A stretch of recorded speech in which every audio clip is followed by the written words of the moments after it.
Hello, Radhe Radhe friends. आज Thursday है। हमारे ठाकुर जी नहा धोकर तैयार हो गए हैं कथा सुनने के लिए।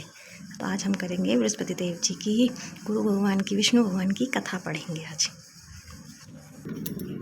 ठाकुर जी को चंदन तिलक करके, उनकी आगे जोत बत्ती करके, भोग लगाकर अब कथा पढ़ते हैं।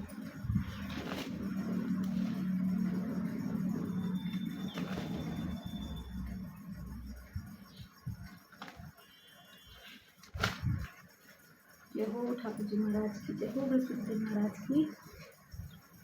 एक समय की बात है कि भारतवर्ष में एक नृपति राज्य करता था। वह बड़ा ही प्रतापी और दानी था। वह नित्य प्रतिदिन मंदिर में दर्शन करने जाता था। वह ब्राह्मण और गुरु की सेवा किया करता था। उसके दरवाजे से कोई भी निराश होकर नहीं लौटता था तथा वह प्रत्येक गुरुवार को व्रत रखता एवं पूजन करता तथा प्रतिदिन गरीबों की सहायता करता था। परंतु यह सब बातें उसकी रानी को अच्छी नहीं लगती थी।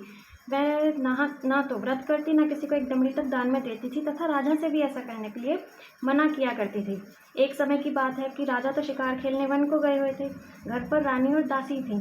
उस समय उस गुरु बृहस्पति देव एक साधु का रूप धारण कर राजा के दरवाजे पर भिक्षा मांगने गए तथा भिक्षा मांगी तो रानी कहने लगी, हे साधु महाराज, मैं इस दान पुण्य से तंग आ गई हूँ। मेरे से तो इस घर का कार्य ही समाप्त नहीं होता है।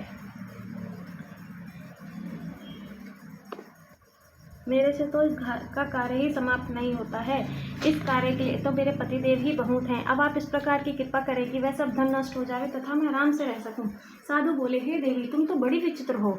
संतान और धन से कोई दुखी नहीं होता है। इसको पापी भी चाहते हैं। पापी भी पुत्र और धन की इच्छा करते हैं। अगर आपके पास धन अधिक है तो भूखे मनुष्यों को भोजन कराओ, प्याऊ लगवाओ, ब्राह्मणों को दान दो, कुआं तालाब बावड़ी आदि के निर्माण करवाओ। इस प्रकार के कर्मों से आपके कुल और आपका नाम परलोक में सार्थक होगा एवं स्वर्ग की प्राप्ति होगी। मगर वह रानी इन बातों से खुश ना हुई। वह बोली, हे साधु महाराज, मुझे ऐसे धन की आवश्यकता नहीं जिसको ही और मनुष्यों को दान दूं तथा जिसको रखने उठाने में मेरा सारा समय ही बर्बाद हो जावे। साधु महाराज ने कहा, हे देवी, तुम्हारी ऐसी इच्छा है तो ऐसा ही होगा। मैं तुम्हें बताता हूँ, वैसा ही करना। बृहस्पतिवार के दिन घर को गोबर से लीपना, अपने केशों को धोना, केशों को धोते हुए स्नान करना, राजा से कहना वह हजामत बनवाए, भोजन में मांस मदिरा खाना, धोबी के यहाँ कपड़े धुलने डालना। इस प्रकार 7 बृहस्पतिवार करने से तुम्हारा सब धन नष्ट हो जाएगा। ऐसा कहकर वह साधु महाराज यहाँ से अंतर ध्यान हो गए। रानी ने साधु के कहे अनुसार वैसा ही किया। 3 बृहस्पतिवार ही बीते थे कि उसका समस्त धन नष्ट हो गया और भोजन के लिए भी दोनों समय तरसने लगे। संसारिक भोगों से दुखी होकर राजा ने कहा, यहाँ सब मनुष्य मुझे जानते हैं, इसलिए कोई कार्य भी नहीं कर सकता। देश चोरी परदेश भिक्षा बराबर है। ऐसा कहकर राजा परदेश चला गया। वहाँ जंगल में जाता और लकड़ी काट कर लाता तथा शहर में बेचता। इस तरह जीवन व्यतीत करने लगा। उधर राजा के घर में रानी और दासी दुखी रहने लगी। किसी दिन भोजन मिलता और किसी दिन जल पीकर ही रह जाती। एक समय रानी और दासी को 7 रोज बिना भोजन के व्यतीत हो गए। रानी ने अपनी दासी से कहा, हे दासी, यहाँ पास ही के नगर में मेरी बहन रहती है, तो उसके पास जाओ और वहाँ से 5 सेर बेजड़ मांग ला, जिससे कुछ समय के लिए गुजारा हो जाएगा। इस प्रकार रानी की आज्ञा मानकर दासी उसकी बहन के पास गई। उस समय रानी की बहन पूजन कर रही थी, क्योंकि उस रोज बृहस्पतिवार था। जब दासी ने रानी की बहन को देखा और उससे बोली, हे बहन, मुझे तुम्हारी बहन ने भेजा है, मेरे लिए 5 सेर बेजड़ दे दो। इस प्रकार दासी ने अनेक बार कहा, परंतु रानी ने कोई उत्तर नहीं दिया, क्योंकि वह उस समय बृहस्पतिवार की कथा सुन रही थी। इस प्रकार जब दासी को किसी प्रकार का उत्तर न मिला तो वह बहुत दुखी हुई एवं क्रोध भी आया और लौटकर अपने घर रानी के पास आकर बोली, हे रानी, तुम्हारी बहन तो बहुत अभिमानी है। वह छोटे मनुष्यों से बात तक नहीं करती है। इसलिए मैंने उससे कहा तो उसने कोई उत्तर नहीं दिया। मैं वापस चली आई। रानी बोली, हे दासी, इसमें उसका कोई दोष नहीं है। जब बुरे दिन आते हैं तब कोई सहारा नहीं देता है। अच्छे बुरे का पता विपत्ति में लगता है। जो ईश्वर की इच्छा होगी वही होगा। यह सब हमारे भाग्य का दोष है। उधर उस रानी की बहन ने देखा कि मेरी बहन की दासी आई थी, परंतु मैं उससे ना बोली। इससे वह बहुत दुखी हुई होगी। यह सोच कथा को सुन और विष्णु भगवान का पूजन समाप्त कर रानी अपनी बहन के घर चल दी और जाकर अपनी बहन से कहने लगी, हे बहन, मैं बृहस्पतिवार का व्रत कर रही थी जिस समय तुम्हारी दासी मेरे पास आई थी, परंतु जब तक कथा होती है तब तक ना उठते हैं ना बोलते हैं, इसलिए मैं ना बोली। कहो दासी क्यों आई थी? रानी बोली, बहन, हमारे घर में अनाज नहीं था। वैसे तो तुमसे कोई बात छिपी नहीं है। इस कारण मैंने दासी को तुम्हारे पास 5 सेर बेजड़ लेने के लिए भेजा था। रानी बोली, बहन देखो, बृहस्पति देव भगवान सबकी मनोकामनाएं पूर्ण करते हैं। देखो, शायद तुम्हारे घर में अनाज रखा हो। इस प्रकार का वचन जब रानी ने सुना तो घर के अंदर गई और वहां उसे एक घड़ा बेजर का भरा मिला। तब तो वह रानी और बांदी बहुत ही खुश हुई और दासी बोली, हे रानी देखो, वैसे हमको भोजन नहीं मिलता है तो हम रोज ही व्रत करते हैं। अगर इनसे व्रत की विधि और कथा पूछ ली जावे तो हम भी व्रत किया करेंगे। तब उस रानी की बहन ने पूछा, हे बहन, बृहस्पतिवार के व्रत की कथा कैसे है तथा यह व्रत कैसे करना चाहिए? रानी की बहन ने कहा, बृहस्पतिवार के दिन चने की दाल मुनक्कर से विष्णु भगवान का केले के जड़ में पूजन करें तथा कथा कहें, दीपक जलाएं, पीला भोजन करें। इस प्रकार करने से गुरु भगवान प्रसन्न होंगे, अन्न धन पुत्र देंगे, मनोकामनाएं पूर्ण करेंगे। इस प्रकार रानी और दासी दोनों ने निश्चय किया कि बृहस्पतिवार भगवान का पूजन जरूर करेंगे। 7 दिन बाद जब बृहस्पतिवार आया तो उन्होंने व्रत रखा, गौशाल में जाकर चना गुड़ बीन लाई और उसकी दाल से केले के जड़ का तथा विष्णु भगवान का पूजन किया। अब भोजन पीला कहाँ से आवे? बेचारी बड़ी दुखी हुई, परंतु उन्होंने व्रत किया था। इस कारण गुरु भगवान प्रसन्न थे। वह महात्मा के रूप में 2 सुंदर थालों में पीला भोजन लेकर आए तथा दासी को देकर बोले, हे दासी, यह तुम्हारे और रानी के लिए भोजन है, तुम दोनों करना। दासी भोजन पाकर बड़ी प्रसन्न हुई और रानी से बोली, चलो रानी जी, भोजन कर लो। रानी को इस विषय में कुछ भी पता नहीं था, इसलिए वह दासी से बोली, तू ही भोजन कर, क्योंकि तू तो व्यर्थ में हमारी हंसी उड़ाती है। दासी बोली, एक महात्मा 2 थालों में भोजन दे गया है। रानी कहने लगी, वो तेरे लिए भोजन दे गया है, तू ही भोजन कर। दासी ने कहा, वह महात्मा हम दोनों के लिए भोजन दे गए हैं, हम और तुम दोनों साथ साथ भोजन करेंगे। इस प्रकार दासी और रानी में दोनों ने गुरु भगवान को नमस्कार कर भोजन प्रारंभ किया तथा अब वे प्रत्येक बृहस्पतिवार को गुरु भगवान का व्रत रखने लगी। बृहस्पति देव भगवान की कृपा से फिर रानी और दासी के पास धन हो गया और फिर रानी इस प्रकार आलस्य करने लगी। तब दासी कहने लगी, हे रानी देखो, पहले भी तुम इस प्रकार आलस्य करती थी, तुम्हें धन रखने में कष्ट होता था, इस कारण हमारा सभी धन नष्ट हो गया। अब गुरु भगवान की कृपा से धन मिला है तो फिर तुम्हें आलस्य होता है। बड़ी मुसीबतों के बाद हमने ये धन पाया है, इसलिए हमें दान पुण्य करना चाहिए तथा भूखे मनुष्यों को भोजन कराओ, प्याओ लगवाओ, ब्राह्मणों को दान दो, कुआं तालाब बावड़ी आदि के निर्माण करवाओ, मंदिर पाठशाला बनवा कर दान दो, कुंवारी कन्याओं का विवाह करवाओ, धन को शुभ कार्यों में खर्च करो, जिससे तुम्हारे कुल का यश बढ़े तथा स्वर्ग की प्राप्ति हो और पितृ भी प्रसन्न होंगे। तब रानी ने इसी प्रकार कार्य करने प्रारंभ कर दिया और काफी यश फैलने लगा। एक दिन रानी और दासी विचार करने लगी, ना जाने राजा किस प्रकार से होंगे, उनकी कोई खबर नहीं। गुरु भगवान से उन्होंने प्रार्थना की और भगवान ने रात्रि में राजा को स्वप्न में कहा, हे राजा उठ, तेरी रानी तुझको याद करती है, अपने देश को जा। राजा प्रातःकाल उठा और विचार करने लगा, स्त्री जाति खाने पहनने की संगनी होती है, पर भगवान की आज्ञा मानकर वह अपने नगर के लिए चलने को तैयार हुआ। इससे पूर्व जब राजा परदेश चला गया था तो परदेश में दुखी रहने लगा। प्रतिदिन जंगल में लकड़ी बीन कर लाता तथा उन्हें शहर में बेचकर अपने दुखी जीवन को बड़ी कठिनता से व्यतीत करता था। एक दिन राजा दुखी होकर अपनी पुरानी बातों को याद करने लगा। तब उस जंगल में से बृहस्पति देव एक साधु का रूप धारण कर आए। राजा के पास आकर बोले, हे लकड़हारे, तुम इस सुनसान जंगल में किस चिंता में बैठे हो, मुझको बतलाओ। यह सुन राजा के नेत्रों में आंसू भर आए और साधु की वंदना कर बोला, हे प्रभु, आप सब कुछ जानने वाले हो। इतना कहकर साधु को अपनी संपूर्ण कहानी बतला दी। महात्मा दयालु होते हैं। उससे बोले, हे राजा, तुम्हारी स्त्री ने बृहस्पति देव का अपमान किया था, जिस कारण तुम्हारी ये दशा हुई है। अब तुम किसी प्रकार चिंता मत करो, भगवान तुम्हें पहले से अधिक धनवान करेगा। अब देखो, तुम्हारी स्त्री ने गुरुवार का व्रत प्रारंभ कर दिया है और तुम मेरा कहा मानकर बृहस्पतिवार को व्रत करके चने की दाल गुड़ जल के लोटे में डालकर केले का पूजन करो। फिर कथा कहो और सुनो, भगवान तेरी सब मनोकामनाओं को पूर्ण करेंगे। साधु को प्रसन्न देखकर राजा बोला, हे प्रभु, मुझे लकड़ी बेचकर इतना पैसा नहीं मिलता है जिससे भोजन करने के उपरांत कुछ बचा सकूं। मैंने रात्रि में अपनी रानी को व्याकुल देखा है, मेरे पास कुछ भी नहीं है जिससे उसकी खबर तो मंगा सकूं, और फिर मैं कौन सी कहानी कहूं, मुझे कुछ भी मालूम नहीं है। साधु ने कहा, हे राजा, तुम किसी बात की चिंता मत करो। बृहस्पतिवार के रोज तुम रोजाना की तरह लकड़ियां लेकर शहर को जाना। तुमको रोजाना से दुगना धन प्राप्त होगा, जिससे तुम भली भांति भोजन कर लोगे तथा बृहस्पति देव की पूजा का सामान भी आ जाएगा। और बृहस्पतिवार की कथा निम्न प्रकार से है। बृहस्पति देव जी की कहानी। प्राचीन काल में एक ब्राह्मण रहता था। वह बहुत निर्धन था, उसके कोई संतान नहीं थी। उसकी स्त्री बहुत मलिनता के साथ रहती थी। वह स्नान न करती, किसी देवी देवता का पूजन न करती, प्रातःकाल उठते ही सर्वप्रथम भोजन करती, बाद में अन्य कार्य करती थी।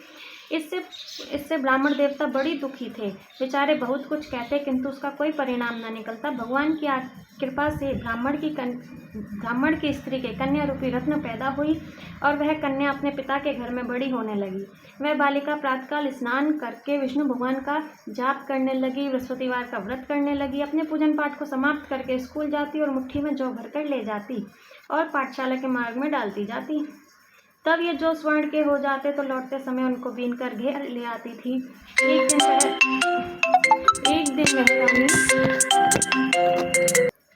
एक दिन वह कन्या सूप में सोने के जौ को फटक कर साफ कर रही थी। उसके पिता ने देख लिया और बोला, हे बेटी, सोने के जौ को फटकने के लिए तो सोने का सूप होना चाहिए। दूसरे दिन गुरुवार था। इस कन्या ने व्रत रखा और बृहस्पति देव से प्रार्थना करके कहा, हे प्रभु, मैंने आपकी पूजा सच्चे मन से की हो तो मेरे लिए सोने का सूप दे दो। बृहस्पति देव ने उसकी प्रार्थना स्वीकार कर ली। रोजाना की तरह वह कन्या जौ फैलाती हुई जाने लगी। जब लौटकर जौ बीन रही थी तो बृहस्पति देव के कृपा से सोने का सूप मिला। उसे वह कन्या अपने साथ घर ले आई और उसमें जौ साफ करने लगी, परंतु उसकी माँ का वही ढंग था। एक दिन की बात है कि जब कन्या सोने के सूप में जौ साफ कर रही थी, उस समय उस शहर का राजपुत्र वहां होकर निकला। इस कन्या के रूप और कार्य को देख मोहित हो गया तथा अपने घर जाकर भोजन तथा जल त्याग कर उदास हो लेट गया। जब राजा को इस बात का पता लगा तो अपने प्रधानमंत्री के साथ उसके पास गए और बोले, हे बेटा, तुम्हारा किसी ने अपमान किया है अथवा कोई और कारण हो तो कहो, मैं वही करूँगा जिससे तुम्हें प्रसन्नता होगी। अपने पिता की राजकुमार ने बातें सुनी और वो बोला, मुझे आपकी कृपा से किसी बात का दुख नहीं है, ना किसी ने मेरा अपमान किया है, परंतु मैं उस लड़की के साथ विवाह करना चाहता हूँ जो सोने के सूप में जौ साफ कर रही थी। यह सुन राजा आश्चर्य में पड़ा और बोला, हे बेटा, इस तरह की कन्या का पता तुम ही लगाओ, मैं उसके साथ तेरा विवाह अवश्य करवा दूंगा। राजकुमार ने उस लड़की के घर का पता बतलाया। तब मंत्री उस लड़की के घर गए और ब्राह्मण देवता को सभी हाल बतलाया। ब्राह्मण देवता राजकुमार के साथ अपनी कन्या का विवाह करने के लिए तैयार हो गए। विधि विधान के अनुसार ब्राह्मण की कन्या का विवाह राजकुमार के साथ हो गया। कन्या के घर से जाते ही पहले की भांति उस ब्राह्मण देवता के घर में गरीबी का निवास हो गया। अब भोजन के लिए भी अन्न बड़ी मुश्किल से मिलता था। एक दिन दुखी होकर ब्राह्मण देवता अपनी पुत्री के पास गए। बेटी ने पिता की दुखी अवस्था को देखा और अपनी माँ का हाल पूछा।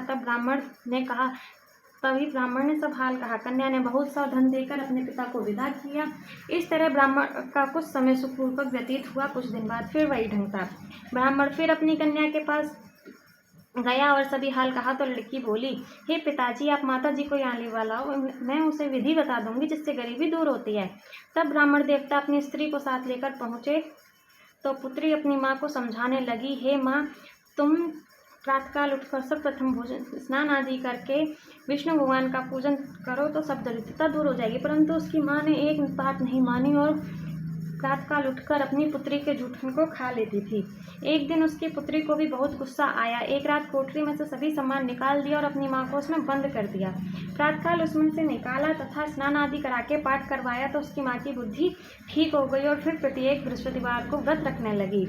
इस व्रत के प्रभाव से उसकी माँ भी बहुत धनवान हो गई और बृहस्पति देव जी के प्रभाव से स्वर्ग को प्राप्त हुई तथा ब्राह्मण देवता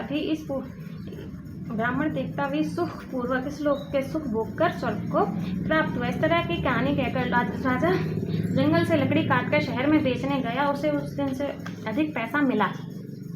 राजा ने चना गुड़ आदि लाकर गुरु भगवान का व्रत किया। उस दिन से उसके सभी कलेश दूर होने लगे, परंतु जब दोबारा गुरुवार आया तो वह बृहस्पतिवार का व्रत करना भूल गया। इस कारण बृहस्पति भगवान नाराज हो गए। उस दिन उस नगर के राजा ने विशाल यज्ञ का आयोजन किया था तथा शहर में घोषणा करा दी थी कि कोई भी मनुष्य अपने घर भोजन न बनावे, न आग जलावे, समस्त व्यक्ति मेरे यहाँ भोजन करने आवे। इस आज्ञा को जो न मानेगा उसके लिए फांसी की सजा दी जाएगी। इस तरह की घोषणा संपूर्ण नगर में करवा दी गई। राजा की आज्ञानुसार शहर के सभी लोग भोजन करने गए, लेकिन लकड़हारा कुछ देर से पहुंचा, इसलिए राजा उसको अपने साथ घर ले गए और भोजन कर विदा कर रहे थे तो रानी की दृष्टि उस खूंटी पर पड़ी जिस पर उसका हार लटका हुआ था। वह वहां पर दिखाई नहीं दिया। रानी ने निश्चय किया, मेरा हार इसी मनुष्य ने चुराया है। उसी समय पुलिस को बुलवाकर उसको जेल खाने में डलवा दिया गया। राजा जेल खाने में पड़ गया और बहुत दुखी होकर विचार करने लगा, न जाने कौन से पूर्व जन्म के कर्म से मेरे लिए यह दुख प्राप्त हुआ है। और उसी साधु की याद करने लगा जो कि जंगल में मिला था।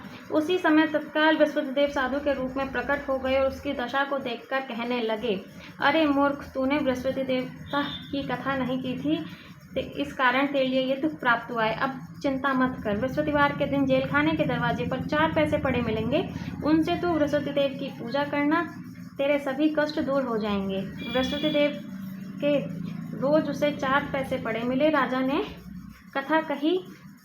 उसी रात को बृहस्पति देव ने उस नगर के राजा को स्वप्न में कहा, हे राजा, तुमने जिस आदमी को जेल खाने में बंद किया है वह निर्दोष है, वह राजा है, उसे छोड़ देना। रानी का हार उसी खूंटी पर लटका हुआ है, अगर तू ऐसा नहीं करेगा तो मैं तेरा सारा राज्य नष्ट कर दूंगा।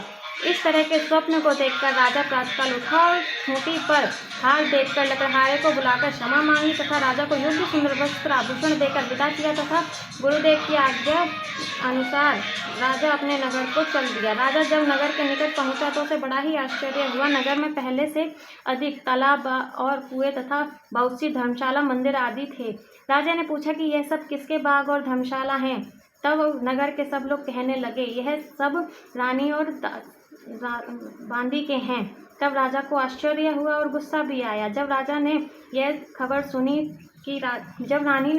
सुनी कि राजा आ रहे हैं तो उसने अपनी बांदी से कहा, हे दासी, देख राजा हमको कितनी बुरी हालत में छोड़ गए थे, वे हमारी ऐसी हालत देख के लौट न जाएं, इसलिए तू दरवाजे पर खड़ी हो जा।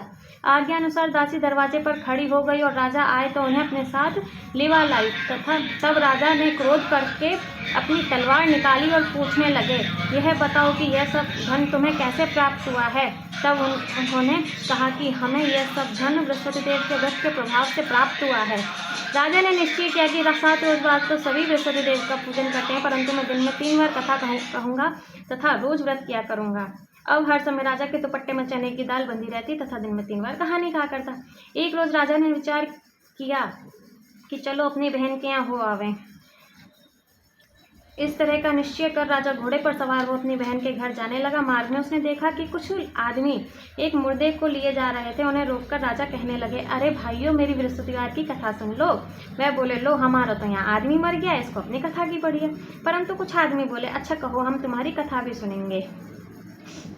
राजा ने दाल निकाली और जब कथा आदि हुई तो मुर्दा हिलने लगा और जब कथा समाप्त हुई तब मुर्दा राम राम कह के मनुष्य खड़ा हो गया। आगे मार्ग में उससे एक किसान खेत में हल चलाता मिला। राजा ने उसे देखा और बोला, अरे भैया, तुम मेरी बृहस्पतिवार की कथा सुन लो। किसान बोला, जब तक मैं तेरी कथा सुनूंगा तब तक 4 हीरा जोत लूंगा, जा अपनी कथा किसी और को सुनाना।